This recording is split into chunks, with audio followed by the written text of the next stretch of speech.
Current இல்லைங்க, அடிக்கடிக்கு current போகுது.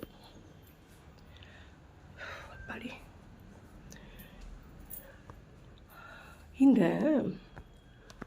ஒரு பொண்ணு தேவையில்லாமல் பெரியவங்க சின்னவங்க பார்க்குறாங்களே இத்தனை வீடியோன்ற ஒரு மரியாதை கூட இல்லாமல் எவ்வளோ பேச்சு பேசுது. சாமானில் ஆசிடை ஊற்றிடுவேன், என் பசங்க வந்தால் பதம் பார்த்துருவானுங்க. அந்த பொண்ணுக்காக ஒன்று சொல்கிறேன்.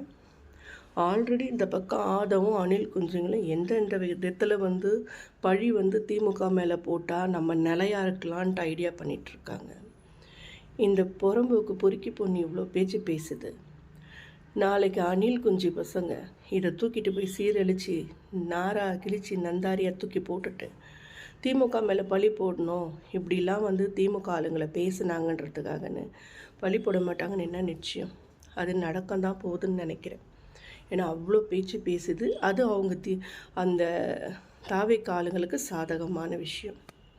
நெக்ஸ்ட்டு, நேற்று ஒரு ஆள் கல்குவாரியில் வேலை செய்யும்போது கை போச்சு. இவனுங்க என்ன பண்ணணும்?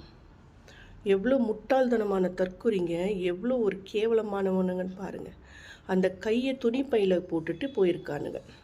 போன இடத்துல இங்கே பண்ண முடியாதுன்னு அவங்க வேறு ஒரு முக்கியமான இடத்துக்கு அமைச்சிருக்காங்க ஹாஸ்பிட்டலில். அங்கே பண்ணுற ஒரு அம்மா சாப்பிட்டுட்டு இருந்தவங்க கையை கழுவிட்டு உடனே நான் ஜாயின் பண்ணுறேன்னு சொல்லிட்டு அந்த கையை கேட்டால் துணிப்பையிலேருந்து எடுத்து கொடுக்குறானுங்க. அது உள்ள கல் மண் அந்த கையில் ஒட்டி கிடக்கு. அப்போது அவங்க கேட்டிருக்காங்க, என்னடா இவ்வளோ அநியாயம் முட்டாளாக இருக்கீங்க, ஒரு ஐஸ் பாக்ஸில் கூட கொண்டு வச்சு அதை எடுத்துகிட்டு வந்தால் தான் 3 hours அதோட செல்லுங்க சாகாமல் இருக்கும், நாங்கள் பண்ண முடியும், இப்படி கொண்டு தரீங்களேன்னு சொல்லிட்டு அந்த அம்மா கேட்டு மனசு கஷ்டத்தில் அமுச்சிட்டாங்க. அவ்வளோதான், ஒன்றும் பண்ண முடியாது.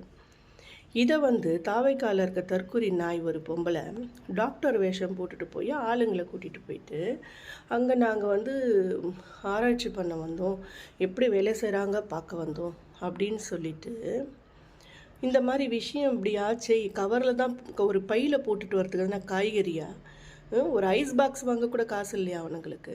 ஐஸ் பாக்ஸில் வாங்கி வச்சு அக்கறை இருந்தால் அதை செஞ்சுருப்பானுங்க. ஏன்னா அதுதானே ஒன்று யார் மேலே என்ன பழி போட்டு அநியாயம் பண்ணலாம், இது மட்டும் தான் அவங்க மைண்டில் இருக்கே தவிர நல்லது நினைக்கிற ஐடியாவே இல்லை. அந்த பொண்ணு இதெல்லாம் நாங்கள் காரணம் இல்லை, அப்படிலாம் இல்லை, இதெல்லாம் போய் பச்சையாக போய் மாட்டிருச்சுங்க. அல்ப நாய்ங்களா, உண்மையை பேச கற்றுக்கோங்க. உண்மை தான் நிலைக்கும். உங்கள் ஆட்சி ஒன்றும் பொய் சொன்னாலும் சரி, அப்படியே நீங்கள் பெரிய உத்தம மாதிரி நடித்தாலும் நிலைக்க போகிறது இல்லை. ஆனால் பொய் இல்லாத வாழ்க்கையை வாழ கற்றுக்கினா தான் வாழ்க்கையில் நிலைப்பீங்க. அறிவு கெட்ட முண்டாங்களாக திருந்துங்க.